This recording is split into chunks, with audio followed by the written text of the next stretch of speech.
శ్రీరామకృష్ణుల సాధనలకు భరతవాక్యం. షోడశీ పూజతో శ్రీరామకృష్ణుల సాధన వ్రతం పరిసమాప్తమైంది. 12 సుదీర్ఘ సంవత్సరాల కాలం పాటు ఆయన్ను అవిశ్రాంతంగా వివిధ ఆధ్యాత్మిక భావనలలో సాధనలు అనుష్ఠింపజేసిన భగవదనురాగం అనే పవిత్రాగ్ని నిరంతరం ప్రజ్వరిల్లుతూనే వచ్చింది. షోడశీ పూజతో పూర్ణాహుతిని అందుకొని ఆ పవిత్రాగ్ని చల్లబడింది. చల్లబడక మరేం చేయగలదు? ఇంతకు మునిపే ఆహుతినివ్వక శ్రీరామకృష్ణుల వద్ద ఆయనదంటూ ఏదైనా మిగిలి ఉందా? లేదు. సంపద, మన్నన, పేరు ప్రతిష్టలు ఇత్యాది లౌకిక వాంఛనీయాలన్నిటినీ ఆయన చాలా కాలం క్రితమే ఆ సాధనాగ్నికి ఆహుతినిచ్చేశారు. తమ హృదయం, ప్రాణం, మనస్సు, బుద్ధి, చిత్తం, అహంకారం వీటినన్నింటినీ ఒకదాని వెంట ఒకటిగా ఆ పవిత్రాగ్ని భయంకర జ్వాలల పరం చేసివేశారు. వివిధ సాధనా పదాలను అనుసరించి నానాభావాలలో జగజ్జనని దర్శించాలనే ఏకైక ఆకాంక్ష మాత్రం ఆయనలో మిగిలి ఉంది. ఇప్పుడు మిగిలి ఉన్న ఆ ఒక్క ఆకాంక్షను కూడా ఆ పవిత్రాగ్నికి ఆహుతి ఇచ్చేశారు. అలాంటప్పుడు ఆ సాధనాగ్ని చల్లబడక ఏం చేస్తుంది? శ్రీరామకృష్ణుల మనోవ్యాకులతను ఎరిగిన జగజ్జనని మొట్టమొదట తన దర్శన భాగ్యం కలిగించి పిదప అసాధారణ గుణసంపన్నులైన సాధక శ్రేష్ఠులతో పరిచయం కావించింది. వారి సహాయంతో వివిధ శాస్త్రీయ మార్గాలను అనుసరించగలిగారు. వాటిలో కలిగిన అనుభవాలను తమ ప్రథమ దర్శనంతో పోల్చి చూసుకునే అవకాశం ఆయనకు కలిగింది. అలాంటప్పుడు ఇక ఆమెను కోరడానికి ఏమి ఉన్నది? తంత్రశాస్త్రాలు నిర్దేశించిన 64 సాధనలను ఒకటి వెంట ఒకటిగా ఆయన అనుష్ఠించడం జరిగిపోయింది. భారతదేశంలో ప్రాచుర్యంలో ఉన్న వైష్ణవ సంప్రదాయంలోని శాంత దాస్యాది పంచభావాలను ఆధారం చేసుకొని భక్తి సాధనలన్నీ కూడా అనుష్ఠింపబడ్డాయి. సనాతన వైదిక మతానుసారమైన సన్యాస దీక్షను పరిగ్రహించి నిర్విశేష నిరాకార బ్రహ్మదర్శనం కలిగింది. జగజ్జనని యొక్క లీలావిలాసంతో భారతేతర దేశాలకు ఉనికిపట్టై ఉన్న మహమ్మదీయ మత సాధన కూడా అనుష్ఠింపబడి తత్సాధ్య ఫలం కూడా లభించింది. కాబట్టి ఇప్పుడు జగజ్జననిని ఏం చూపమని లేక ఏం వెల్లడి చేయమని ఆయన కోరగలరు? కానీ షోడశీ పూజ జరిగిన 1 సంవత్సరం తర్వాత జగజ్జననిని మరొక సాధన మార్గం ద్వారా దర్శించుకోవాలనే ఆకాంక్ష శ్రీరామకృష్ణుల్లో జనించింది. అప్పటికి శంభుచరణ్ మల్లిక్ అనే వ్యక్తి ఆయనకు పరిచయస్తుడయ్యాడు. అతడు శ్రీరామకృష్ణులకు బైబిల్ చదివి వినిపించేవాడు. ఈ విధంగా ఆయనకు యేసుక్రీస్తు పావన జీవితాన్ని గురించి, క్రీస్తు స్థాపించిన మతం గురించి తెలియవచ్చింది. ఆ సంప్రదాయ మార్గంలో సాధనలు అనుష్ఠించాలనే కోరిక ఆయన మనస్సులో మెదిలింది. ఆ కోరిక మనసులో మెదలగానే జగజ్జనని దాన్ని అద్భుత రీతిలో నెరవేర్చి ఆయన్ను కృతార్థుని చేసింది. ప్రత్యేకమైన ప్రయత్నం చేయవలసిన అవసరం ఆయనకు కలగలేదు. ఆ సంఘటన ఇలా జరిగింది. దక్షిణేశ్వర కాళికాలయానికి దక్షిణ దిక్కున యదుమల్లిక్ ఉద్యాన గృహం ఉంది. శ్రీరామకృష్ణులు అప్పుడప్పుడు అక్కడకు వాహ్యాలుగా వెళ్ళటం కాదు. మొదటిసారి శ్రీరామకృష్ణులను దర్శించినప్పటి నుండి యదుమల్లిక్, అతడి తల్లి ఆయన పట్ల అత్యంత భక్తి ప్రపత్తులు కనపరిచేవారు. కాబట్టి వారు ఉద్యాన గృహంలో లేని సమయంలో కూడా శ్రీరామకృష్ణులు అక్కడకు వెళ్ళినప్పుడు ఉద్యాన గృహ సిబ్బంది కచేరీ తలుపులు తెరిచి ఆయన్ను అక్కడ కూర్చొని కాసేపు విశ్రమించవలసిందిగా కోరేవారు. ఆ గది గోడలకు చక్కని చిత్తరువులు వేలాడగట్టబడి ఉండేవి. వాటిలో తల్లి ఒడిలో ఉన్న బాలక్రీస్తు చిత్తరువు ఒకటి ఉంది. ఒకరోజు ఆ గదిలో కూర్చొని తదేక దృష్టితో ఆ చిత్తరువును తిలకిస్తూ యేసుక్రీస్తు అద్భుత జీవిత చరిత్ర గురించి ఆయన చింతన చేస్తూ ఉన్నారు. ఆ సమయంలో ఆ చిత్రం సజీవమై దివ్య కాంతితో ప్రకాశించసాగింది. ఆ తల్లి, తనయుడు బాలయేసు దేహాల నుండి కాంతిపుంజాలు బయల్వెడలి తమ హృదయంలో ప్రవేశించి తమ మానసిక భావనలు అన్నిటినీ ఆమూలాగ్రం పరివర్తనం చెందించినవని ఆయన చెప్పేవారు. జన్మసిద్ధమైన హైందవ సంస్కారాలన్నీ అంతరంగంలో ఒక మారుమూల ఒదిగిపోగా దానిలో పూర్తిగా భిన్నమైన సంస్కారాలు ఉదయించడం చూసి ఆయన శతవిధాల తనను నియంత్రించుకోవడానికి ప్రయత్నించి జగజ్జననిని హృదయపూర్వకంగా, అమ్మా, ఏం వింత మార్పులు నాలో తీసుకొస్తున్నావు అని ప్రార్థించారు. కానీ అన్నీ నిష్ఫలమయ్యాయి. ఆ సంస్కార తరంగాలు ఉధృతమై ఆయన మనస్సులోని హైందవ సంస్కారాలన్నింటినీ ముంచెత్తివేశాయి. ఫలితంగా హిందూ దేవతామూర్తుల పట్ల ఆయనకున్న భక్తి, ప్రేమలు అదృశ్యమైపోయాయి. వాటి స్థానే యేసుక్రీస్తు పట్ల, ఆయన సంప్రదాయం పట్ల గొప్ప భక్తి విశ్వాసాలు శ్రీరామకృష్ణుల హృదయంలో పాదుకుపోయాయి. అవి క్రైస్తవ ప్రార్థనా మందిరంలో యేసుక్రీస్తు మూర్తి ఎదుట ఫాదరీలు ధూపదీపాదులు అర్పించటం ఆయనకు దర్శింపజేశాయి. అత్యంత భక్తి శ్రద్ధలతో కూడిన ప్రార్థనల రూపంలో వారి హృదయ ఆతురతను అవి వెల్లడించాయి. పిదప శ్రీరామకృష్ణులు కాళికాలయానికి తిరిగి వచ్చి అంతరంగ సంఘటనలు చింతనలో లీనమైపోయారు. కాళికాలయానికి వెళ్లి జగజ్జనని దర్శించుకోవాలనే విషయం ఆయన పూర్తిగా విస్మరించారు. ఈ రీతిలో 3 రోజుల పాటు ఆ భావతరంగాలు ఆయన మనస్సుపై ఆధిపత్యం చెలాయించాయి. చివరకు 3వ రోజు చీకటి పడ్డాక ఆయన పంచవటి గుండా నడిచిపోతూ ఉన్నప్పుడు ఒక అద్భుత దృశ్యం గాంచారు. ఉజ్వల గౌరవర్ణుడైన ఒక అద్భుత దివ్యమానవుడు తదేక దృష్టితో ఆయన్ను అవలోకిస్తూ ఆయన వైపుగా రాసాగాడు. ఆ వ్యక్తి విదేశీయుడని విజాతీయుడని చూసిన క్షణంలోనే శ్రీరామకృష్ణులు గ్రహించారు. పొడవైన అతడి కళ్ళు అతడి ముఖారవిందానికి అద్భుత శోభను సంతరింపజేస్తున్నాయి. అతడి ముక్కు ఒకంత చప్పిడిదైనప్పటికీ అతడి ఆనందానికి ఏమాత్రం కొరతగా లేదు. శ్రీరామకృష్ణుల సుందర ముఖారవిందంపై తొణికిసలాడే అద్భుత దివ్య భావ ప్రకటనం గాంచి ఇతడెవరా అని అబ్బురుపోయారు. ఆ దివ్యమూర్తి దగ్గరికి రాగానే శ్రీరామకృష్ణుల హృదయాంతరాళం నుండి యేసు ప్రభువు దుఃఖయాతనల నుండి జీవులను ఉద్ధరించడానికి ఎవరు తన హృదయ రక్తాన్ని సమర్పించారో ఈశ్వరంతో అభిన్నుడైన పరమయోగి మహాప్రేమికుడు ఇతడే ఆ యేసుక్రీస్తు, అతడే యేసు ప్రభు అనే పలుకులు వెలువడ్డాయి. అంతర్వాణి అలా పలుకుతూ ఉన్న సమయంలో యేసుక్రీస్తు శ్రీరామకృష్ణులను ఆలింగనం చేసుకుని ఆయన దేహంలో విలీనమైపోయాడు. వెంటనే శ్రీరామకృష్ణులు భావసమాధిమగ్నులై బాహ్య చైతన్యాన్ని కోల్పోయి కొంతసేపు సగుణ బ్రహ్మంతో తాదాత్మ్యం చెందారు. ఆ విధంగా యేసుక్రీస్తు దర్శనం పొంది ఆయన అవతారమూర్తి అనే విషయంలో ఈషన్మాత్రం సందేహరహితులయ్యారు.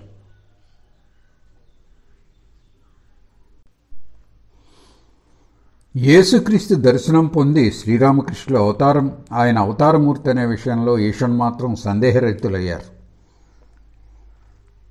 ఇది జరిగిన చాలా కాలం తర్వాత మేము శ్రీరామకృష్ణులను సందర్శించే సమయంలో ఒకరోజు ఆయన యేసుక్రీస్తు ప్రస్తావన తెచ్చి, నాయనలారా, మీరు బైబిల్ చదివారు కదా, యేసుక్రీస్తు భౌతిక లక్షణాలను గురించి దానిలో ఏం రాసి ఉంది, ఆయన ఎలా కనిపించేవాడు అని అడిగారు.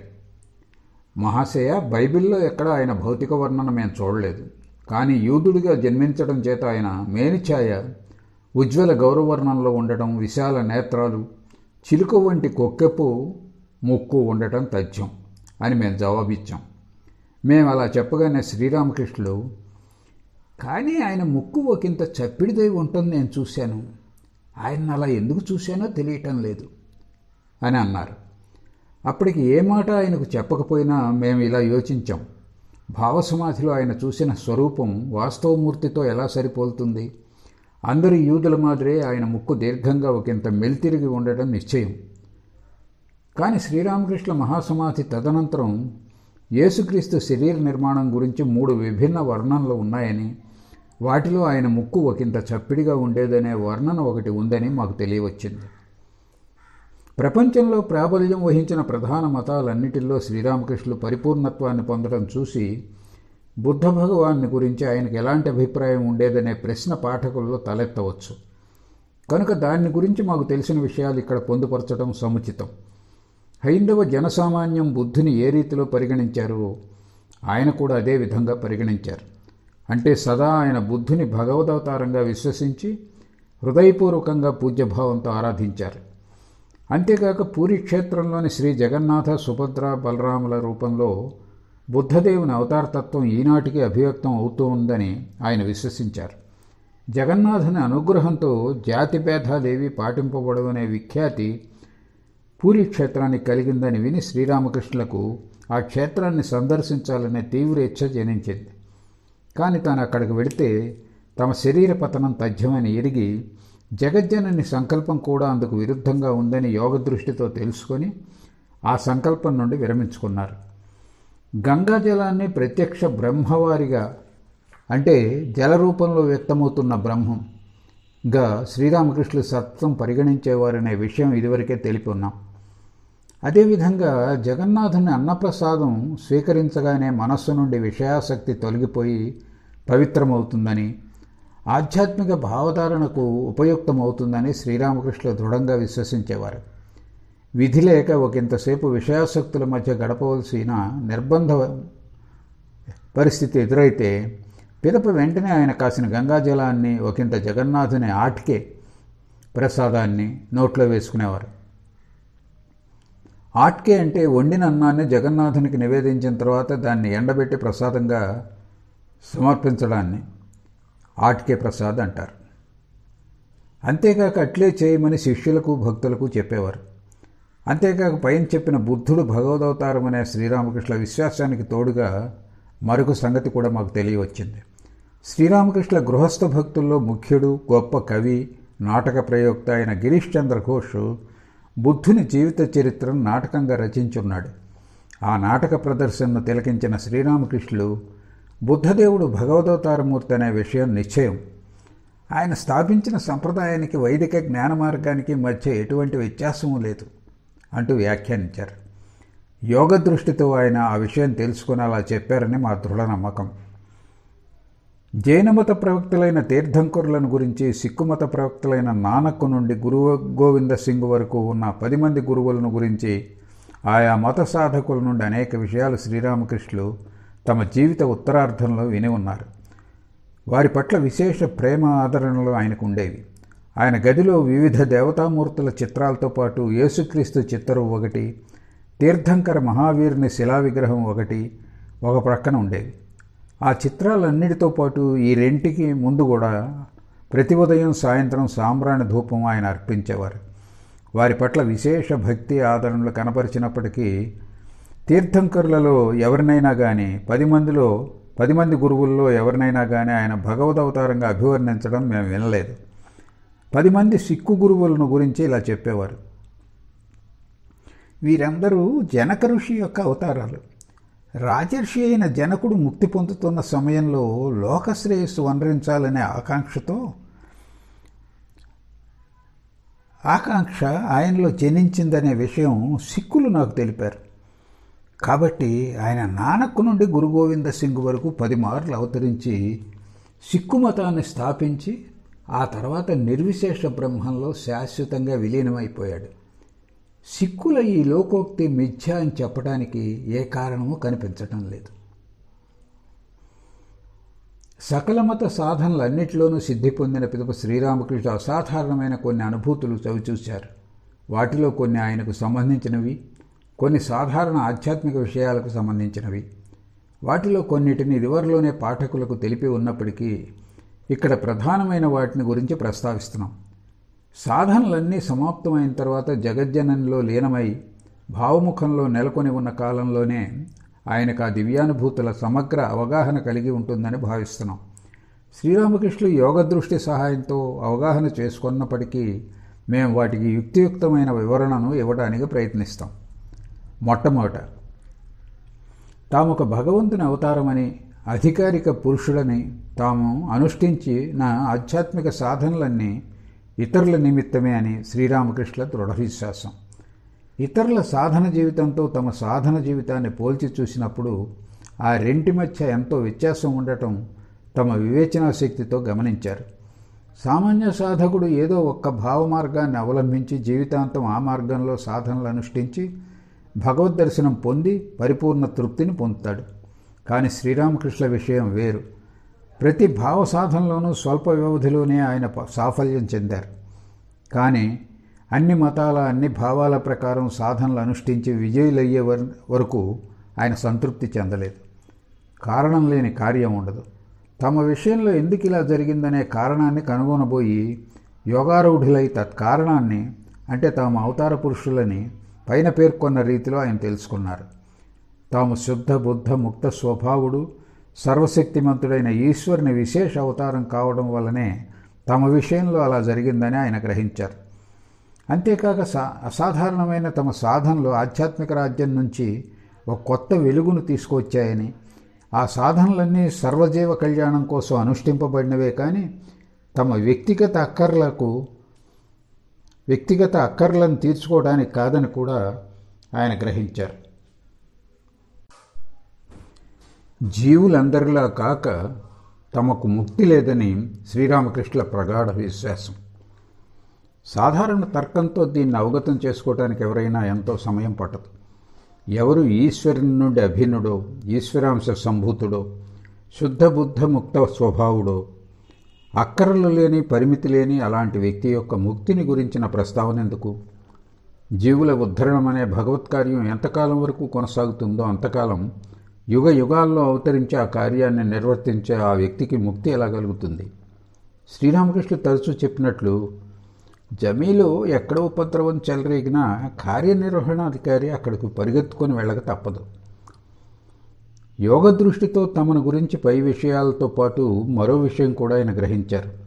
వాయువ్య దిశను చూపుతూ భవిష్యత్తులో మళ్ళీ తాము ఆ వైపుకు రావాల్సి వస్తుందని ఆయన మాతో పదే పదే చెప్పి ఉన్నారు. ఆగమన సమయాన్ని గురించి కూడా గురుదేవులు తమకు తెలియజేశారని మాలో కొందరు భక్తులు గిరీష్ చంద్ర ఘోష్ తదితరులు చెప్తున్నారు. వారితో ఆయన ఇలా అన్నారట, 200 సంవత్సరాల పిదప నేను ఆ వైపుకు రావాల్సి ఉంది. అప్పుడు అనేకులు ముక్తి పొందుతారు. ఆ సమయంలో ముక్తి లభించని వారు అప్పటి నుంచి దీర్ఘకాలం వేచి ఉండవలసి ఉంటుంది. భావసమాధి స్థితిలో ఆయన తన మరణాన్ని గురించి అది తటస్థించ క్రితమే తెలుసుకున్నారు. ఒకరోజు దక్షిణేశ్వరంలో భావావిష్టులై ఉన్నప్పుడు మాతృదేవత ఆయన ఇలా చెప్పారు, ఎవరంటే వారి చేతుల నుండి నేను తినటం, కలకత్తాలో రాత్రుళ్ళు గడపటం, ఎవరో అంతకు మునిపే కాస్త తిన్న ఆహారం నేను ఆరగించటం, ఇవి జరగటం నువ్వు ఎప్పుడు చూస్తావో నా మరణం సమీపంలో ఉన్నదని గ్రహించు. మరో సందర్భంలో మాతృదేవితో భావవిష్టులై ఆయన, అవసాన దశలో పాయసాన్నం తప్ప మరేమీ తినను అని చెప్పారు. ఇది ఎలా యథార్థంగా జరిగిందో మరో చోట మేము తెలిపి ఉన్నాం. ఇప్పుడు మేము రెండవ కోవకు చెందిన ఆయన అనుభూతులు అంటే ఆధ్యాత్మికతకు చెందిన అనుభూతులను నమోదు చేస్తున్నాం. అన్ని మతాల సాధనల్లోనూ సిద్ధిని సముపార్జించిన తదనంతరం అన్ని మతాలు సత్యాలే, ఎన్ని మతాలు అన్ని మార్గాలు అనే ప్రగాఢ విశ్వాసం శ్రీరామకృష్ణులకు కలిగింది. యోగశక్తితోనూ సాధారణ వివేచనతోనూ శ్రీరామకృష్ణులు దాన్ని అవగతం చేసుకున్నారు. ప్రధాన మతధర్మ సాధనలన్నింటినీ అనుష్ఠించి ప్రతి సాధన చరమఫలాన్ని ఆయన అనుభవైక వైద్యం చేసుకున్నారు. ఈ సత్యాన్ని ప్రకటించి లోకంలో నెలకొని ఉన్న ధర్మగ్లానిని అరికట్టి మత వైషమ్యాన్ని ఆపటమే ప్రస్తుత యుగంలో యుగావతారులైన శ్రీరామకృష్ణుల ఆవిర్భావ ఉద్దేశమని గ్రహించడానికి ఎవరికీ ఆట్యసేపు పట్టదు. ఇంతకు మునుపు ఏ అవతార పురుషుడు సాధనలు అనుష్ఠించి మతాలన్నీ కూడా సత్యాలే, భగవత్ సాక్షాత్కారానికి మార్గాలే అనే సత్యాన్ని తమ తమ జీవితాల్లో సంపూర్ణంగా అనుభూతం చేసుకొని ఆ సత్యాన్ని ప్రకటించి ఉండలేదు. ఆధ్యాత్మిక మత సిద్ధాంతాల ఉదారత మేరకు అవతార పురుషుల ఘనతను నిర్ణయించినప్పుడు ఆ సత్యాన్ని ప్రకటించినందుకు నిస్సంశయంగా అగ్రతాంబూలం శ్రీరామకృష్ణులకే అందించవలసి ఉంటుంది. ద్వైతం, విశిష్టాద్వైతం, అద్వైతం ఆధ్యాత్మిక ప్రగతి భేదం మేరకు ప్రతి వ్యక్తికి ఇవి స్వతసిద్ధంగా వచ్చి చేరతవి. కాబట్టి ఇవి పరస్పర విరుద్ధాలు కావు. కానీ మనిషి మనస్సు యొక్క పరిణామ వికాస క్రమంలోని ప్రత్యేక స్థితులపై అవి ఆధారపడి ఉన్నాయి అని శ్రీరామకృష్ణులు చెప్పేవారు. శాస్త్రాలను అవగాహన చేసుకోవడంలో శ్రీరామకృష్ణుల ఈ అనుభూతులు ఎంత అపరిమిత సహాయకారులో కాస్త యోచిస్తే స్పష్టమవుతుంది. సత్యద్రష్టలైన ఋషులచే ఆవిష్కృతం కాబడి వేదాల, ఉపనిషత్తుల, ఇతర శాస్త్రాలలో లిపిబద్ధం చేయబడిన ద్వైత, విశిష్టాద్వైత, అద్వైత మత సత్యాలు సరైన రీతిలో అర్థం చేసుకోబడక ఎంత గందరగోళం ఉత్పన్నం చేశాయో, శాస్త్రోక్త ఆధ్యాత్మిక మార్గం ఎంత జటిలతం అయిందో మాటల్లో చెప్పతరం కాదు. ఆ మత శాఖల పరస్పర సముచిత సామరస్యాన్ని కనుగొనలేక ఈ మతాలను అవలంబించేవారు శాస్త్రపాఠాలకు తప్పుడార్థాలు జోడించి అయినా సరే తాము ప్రచారం చేస్తున్న మత సంప్రదాయం ఒక్కటే శాస్త్రాల ఖచ్చితమైన వ్యాఖ్యానమని రుజువుపరచడానికి గట్టి ప్రయత్నమే చేశారు. వ్యాఖ్యాతలు ఈ ప్రయత్న ఫలితంగా శాస్త్ర విచారం అనే పేరు వినగానే జనంలో భయం గూడుకట్టుకోసాగింది. ఈ భయం వారిలో శాస్త్రాల పట్ల విశ్వాసాన్ని సడలించింది. తద్వారా భారతదేశపు ఆధ్యాత్మికతకు భ్రష్టత పట్టింది. అందుకనే యుగావతారులైన శ్రీరామకృష్ణులకు ద్వైతం, విశిష్టాద్వైతం, అద్వైతం అనే ఈ 3 మత సిద్ధాంతాలను స్వకీయ జీవితంలో విభిన్న దశల్లో అనుభూతం చేసుకొని వాటి అద్భుత సామరస్యాన్ని జనబాహుళ్యానికి ప్రచారం చేయవలసిన ఆవశ్యకత కలిగింది.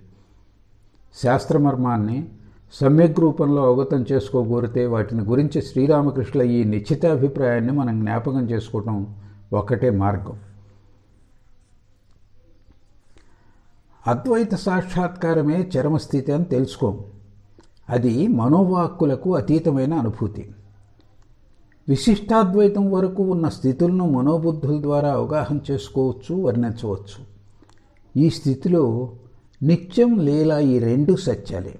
ఈ స్థితిలో చిన్మయనామం, చిన్మయధామం, చిన్మయశ్యామం అంటే భగవంతుడు, ఆయన నామం, ఆయన ధామం అన్నీ చిన్మయ స్వరూపాలే. విషయాసక్తి ప్రబలంగా ఉన్న సామాన్యులకు ద్వైతభావ మార్గమే, భక్తి మార్గమే ఉపయుక్తం. నారద పంచరాత్రంలో నిర్దేశించినట్లు బిగ్గరగా భగవన్నామ సంకీర్తనాదులు గానం చేయటమే సముచితం. మనిషి ఆధ్యాత్మిక ప్రగతిలో కర్మలకు పరిమితిని నిర్ణయించి శ్రీరామకృష్ణ అనేవారు, సత్యగుణోపేతులైన వ్యక్తుల కర్మ స్వతసిద్ధంగానే తొలగిపోతుంది. ప్రయత్నం మీద కూడా వారు కర్మ వనరించలేరు. ఉదాహరణకు ఒక ఇంటి కోడల్ని తీసుకోండి. కోడలు గర్భం దాల్చి ప్రసవకాలం సమీపించే కొద్దీ గృహకృత్యాలు తగ్గుతూ వస్తాయి. ప్రసవానంతరం ఆమెకు మరే పని ఉండదు, బిడ్డ ఆలనా పాలనా తప్ప. కానీ సత్వగుణరహితులైన ఇతరులందరూ భగవంతునిపై పూర్తిగా భారం మోపి సంపన్నుని గృహంలో పనిచేసే దాసీల సాంసారిక కర్తవ్యాలను అనాసక్తులై నిర్వర్తించాలి. ఒక సంపన్నుని గృహంలో ఒక దాసి పనిచేస్తూ ఉంటుంది.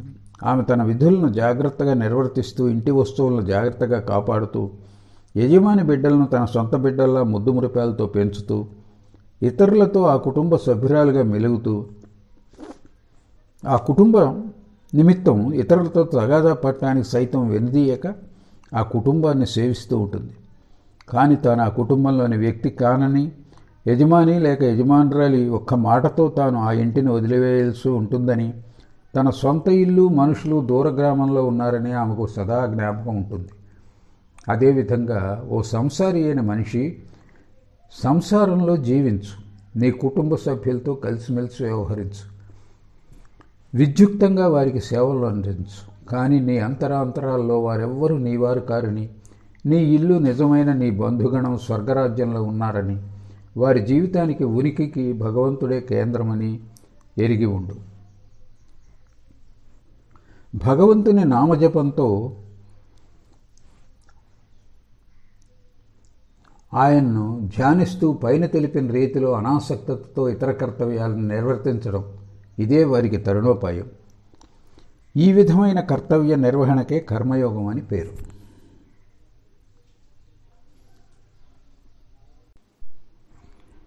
జగజ్జనని చేతుల్లో ఉపకరణప్రాయులైన తాము తమ జీవితంలో ప్రకటితమైన ఉదారమతానికి ఉపయుక్తమైన ఒక నూతన సంప్రదాయాన్ని స్థాపింపవలసి ఉందని శ్రీరామకృష్ణులు గ్రహించారు. మధురబాబు జీవించి ఉన్న కాలంలోనే శ్రీరామకృష్ణులకి ఈ సంగతి అనుభవంలోకి వచ్చింది. ఆధ్యాత్మిక పురోగతికై భక్తులు అనేకులు తమ వద్దకు రానున్నారని జగజ్జనని తమకు తెలిపిందని ఆయన మధురకు చెప్పారు. తదనంతర కాలంలో ఇది వాస్తవమైందని చెప్పడం అనవసరం. కాశీపూర్ ఉద్యాన గృహంలో ఒకసారి ఆయన తమ ఛాయాచిత్రాన్ని తిలకిస్తూ, ఉత్కృష్ట యోగావస్థను కనపరిచే ఛాయాచిత్రం ఇది. రాబోయే కాలంలో ప్రతి గృహంలోనూ ఈ మూర్తి పూజింపబడుతుంది అని మాకు చెప్పారు. అదే శ్రీరామకృష్ణ సమాధిమగ్నులై కూర్చున్న ఛాయాచిత్రం. ఎవరికి ఈ జన్మ కడపెడుతూ వారందరూ నా వద్దకు ఆధ్యాత్మిక ఉన్నతికే వస్తారు అని తమ యోగశక్తితో ఆయన గ్రహించడమే కాక దానిని ప్రగాఢంగా విశ్వసించారు కూడా. దీనిని గురించిన మా అభిప్రాయాన్ని పాఠకులకు మరో చోట తెలియజేసినందున ఇక్కడ తిరిగి చెప్పటం లేదు. శాస్త్రపారంగతులైన 3 ప్రసిద్ధ సాధక పండితులు శ్రీరామకృష్ణ సాధనా కాలంలోని 3 ప్రధాన ఘట్టాలలో ఆయన వద్దకు వచ్చారు. వారి కళ్ళారా ఆయన ఆధ్యాత్మిక స్థితులను తిలకించారు. వాటిపై చర్చించే అవకాశం కూడా వారు పొందారు. శ్రీరామకృష్ణులు తాంత్రిక సాధనలో సిద్ధులైన పిదప పద్మలోచన పండితుడు ఆయన్ను దర్శించాడు. వైష్ణవ సాధనల్లో శ్రీరామకృష్ణులు పరిపూర్ణత్వం సంతరించుకున్న తదుపరి వైష్ణవ చరణ్ ఆయన్ను కలుసుకున్నాడు. శ్రీరామకృష్ణులు సాధనలన్నీ పూర్తి చేసి తద్వారా జనించిన దివ్య శోభతో వెలుగొందుతున్న సమయంలో ఆయన్ను దర్శించుకునే ప్రత్యేక అవకాశం గౌరీ పండితుడికి దక్కింది. మీలో భగవదావిర్భావాన్ని, దివ్యశక్తి అభివ్యక్తీకరణను నేను చూస్తున్నాను. అని పద్మలోచన పండితుడు శ్రీరామకృష్ణులను చూడగానే అన్నాడు. శ్రీరామకృష్ణులు భావసమాధిముగ్ధులై ఉండగా చూసి వైష్ణవచరం ఆయన్ను భగవదవతారంగా కీర్తిస్తూ సంస్కృతంలో ఆశువుగా స్తుతించాడు. అదేవిధంగా శ్రీరామకృష్ణులను చూడగానే గౌరీ పండితుడు ఇలా పలికాడు. నేను చదివిన శాస్త్రాల్లో వర్ణింపబడిన ఉత్కృష్ట ఆధ్యాత్మిక స్థితులన్నీ మీలో ప్రత్యక్షంగా అభివ్యక్తమై కానవస్తున్నాయి. అంతేకాదు, ఆ శాస్త్రాల్లో నమోదు కాని అత్యున్నత భావావస్థలు కూడా మీలో ప్రత్యక్షంగా అభివ్యక్తమై ఉండడం చూస్తున్నాను. మీ స్థితి వేదాంతాలు తదితర శాస్త్రాల్లో పేర్కొన్న స్థితులన్నింటినీ అతిక్రమించి చాలా దూరం పోయింది. మీరు మానవ మాత్రులు కారు. అవతారాలన్నిటికీ ఏది మూలమో ఆ వస్తువు మీరే. శ్రీరామకృష్ణుల అపూర్వ జీవిత చరిత్రను ఇంతకు మునుపు పేర్కొన్న ఆయన అద్భుత అనుభూతులను చదివినప్పుడు ఆ ప్రసిద్ధ సాధక పండితులు శ్రీరామకృష్ణులను ముఖస్థుతిగా ఎలా ప్రశంసించలేదన్న విషయం మనం స్పష్టంగా గ్రహించగలం. ఆ సాధక పండితులు దక్షిణేశ్వరానికి విచ్చేసిన సమయాలను ఈ క్రింది విధంగా రూఢిపరచవచ్చు. ప్రప్రథమంగా దక్షిణేశ్వరంలో వసిస్తూ ఉన్నప్పుడు మాతృదేవి గౌరీ పండితుడిని అక్కడ చూసింది. మళ్ళీ మధురబాబు సజీవుడై ఉన్నప్పుడు గౌరీ పండితుడు దక్షిణేశ్వరానికి వచ్చాడన్న విషయం శ్రీరామకృష్ణుల నుండి మేము విన్నాం. కాబట్టి గౌరీ పండితుడు క్రీస్తకం 1871 సంవత్సరంలో ఎప్పుడో దక్షిణేశ్వరానికి వచ్చి క్రీస్తకం 1873 సంవత్సరం వరకు శ్రీరామకృష్ణులతో నివసించి ఉన్నట్లు తెలియవస్తోంది. తాము సముపార్జించిన శాస్త్రజ్ఞానాన్ని తమ స్వీయ జీవితాల్లో ఆచరణయుతం చేయగోరిన సాధక పండితులను చూడాలనే ఆకాంక్ష సదా శ్రీరామకృష్ణులకు ఉండేది. శ్రీయుత గౌరీకాంత భట్టాచార్య తర్కభూషణ్, ఇది గౌరీ పండితుని పూర్తి పేరు. ఈయన పైన పేర్కొన్న సాధకుల కోవకు చెందినవాడు కనుక అతన్ని చూడగోరి మధురబాబు ద్వారా ఆహ్వానం పంపి శ్రీరామకృష్ణులు అతన్ని దక్షిణేశ్వరానికి రావించారు. శ్రీరామకృష్ణ జన్మస్థలానికి సమీపంలో ఉన్న ఇందేశ్ గ్రామ వాస్తవ్యుడు గౌరీ పండితుడు. హృదయ్ తమ్ముడైన రామ్రతన్ మధురబాబు ఆహ్వాన పత్రికలను తీసుకుని వెళ్లి గౌరీకాంతుని దక్షిణేశ్వర కాళికాలయానికి తోడుకొని వచ్చారు. సాధనానుష్ఠాన ఫలితంగా గౌరీ పండితుడు సముపార్జించిన అద్భుత శక్తి గురించి, దక్షిణేశ్వరం వచ్చాక శ్రీరామకృష్ణ సాంగత్య ప్రభావంలో అతడిలో క్రమంగా పెళ్ళుబిక్కిన తీవ్ర వైరాగ్య ఫలితంగా అతడి సంసార పరిత్యాగ వైనం గురించి పాఠకులకు మరో చోట గురుభావంలో వివరించాం. అన్నమేరు ఉత్సవాన్ని మధురబాబు 1864 సంవత్సరం జరిపించాడని రాణి రాస్మణి జీవిత చరిత్ర అనే పుస్తకం రూఢిపరుస్తున్నది. ఆ సందర్భంలో పద్మలోచన పండితుని దక్షిణేశ్వరానికి ఆహ్వానించి అతడికి కానుకలు చెల్లించాలనే తీవ్ర అభిలాష మధురకు కలిగిందని మేము శ్రీరామకృష్ణ ముఖతా విని ఉన్నాం. ఇందుమూలంగా వేదాంత శాస్త్ర పారంగతుడైన పద్మలోచన భట్టాచార్య తర్కాలంకార్ క్రీస్తకం 1864 సంవత్సరంలో శ్రీరామకృష్ణ వద్దకు వచ్చి ఉంటాడని తెలియవస్తోంది. అట్లే ఉత్సవానంద గోస్వామి కుమారుడైన వైష్ణవచరణ దక్షిణేశ్వరానికి అరుదించిన సమయం సులువుగా నిర్ధారించవచ్చు. శ్రీరామకృష్ణుల అలౌకికత్వాన్ని గురించి వైష్ణవచరణం మొదట భైరవీ బ్రాహ్మణి యోగీశ్వరితోనూ పిదప గౌరీ పండితుడితోనూ చర్చించిన విషయం శ్రీరామకృష్ణుల నుండి మేము విన్నాం. బ్రాహ్మణిలా అతడు కూడా వైష్ణవ శాస్త్రాలు పేర్కొంటున్న మహాభావ లక్షణాలన్నీ కూడా శ్రీరామకృష్ణుల మనశ్శరీరాల్లో అభివ్యక్తమై ఉండటం చూసి విస్మయుడై శ్రీరామకృష్ణులు శ్రీగౌరాంగుని అవతారమనే బ్రాహ్మణి నిర్ణయంతో ఏకాభిప్రాయానికి వచ్చాడు. పైన ప్రస్తావించిన సంగతులు విన్న పిదప వైష్ణవచరణ్ శ్రీరామకృష్ణుల మధురభావ సాధనలో పరిపూర్ణులైన తదనంతరం అంటే 1865 సంవత్సరం మొదటిసారి ఆయన వద్దకు వచ్చాడని గ్రహించవచ్చు. అప్పటి నుండి అతడు 1873 సంవత్సరం వరకు తరచూ దక్షిణేశ్వరానికి వచ్చిపోతూ ఉండేవాడు.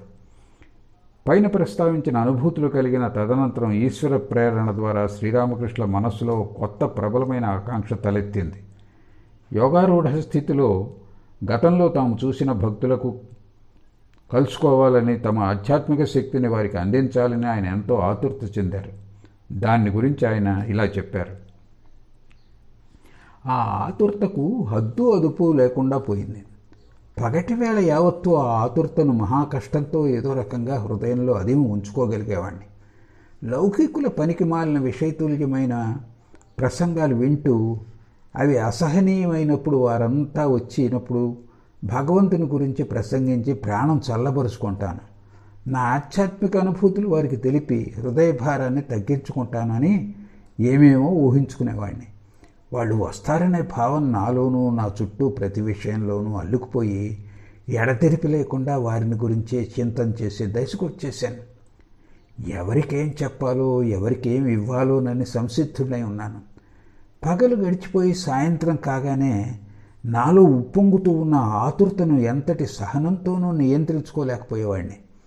మరో రోజు గడిచిపోయిందే, వాళ్ళు ఇంకా రాలేదే అనే ఆలోచన రేకెత్తేది. ఆ ఆలయంలో శంఖారావం మారుమ్రోగినప్పుడు యజమానుల భవనం పైకి వెళ్ళి మానసిక వ్యధ కారణంగా చెలరేగిన అశాంతితో అశ్రుధారులు స్రవిస్తుండగా బిగ్గరగా, నా బిడ్డలారా ఎక్కడున్నారు? రండి, అందరూ రండి, మిమ్మల్ని చూడకుండా ఇక నేను ఉండలేను అని నేను పెట్టిన కేకలతో ఆలయ ఆవరణ ప్రతిధ్వనించేది. ఏ తల్లి అయినా తన బిడ్డలను చూడటానికి ఇంతటి ఆతురతను అనుభవించిందో లేదో సందేహమే. ప్రేయసీ ప్రియులు లేదా మిత్రద్వయం పరస్పరం కలుసుకోవటానికి అంత తహతహ చెంది ఉంటారని నేను ఎన్నడూ విని ఉండలేదు. నేను అనుభవించిన ఆతురతతో ప్రాణం తల్లడిల్లిపోయేదని చెప్పాలి. ఇది జరిగిన కొన్ని రోజుల తర్వాత భక్తులు ఒకరొక్కరుగా రాసాగారు. ఆ విధంగా శ్రీరామకృష్ణుల ఆతురతతో కూడిన పిలుపు తదుపరి భక్తులు దక్షిణేశ్వరానికి రావడానికి మునుపు కొన్ని ముఖ్యమైన సంఘటనలు జరిగాయి.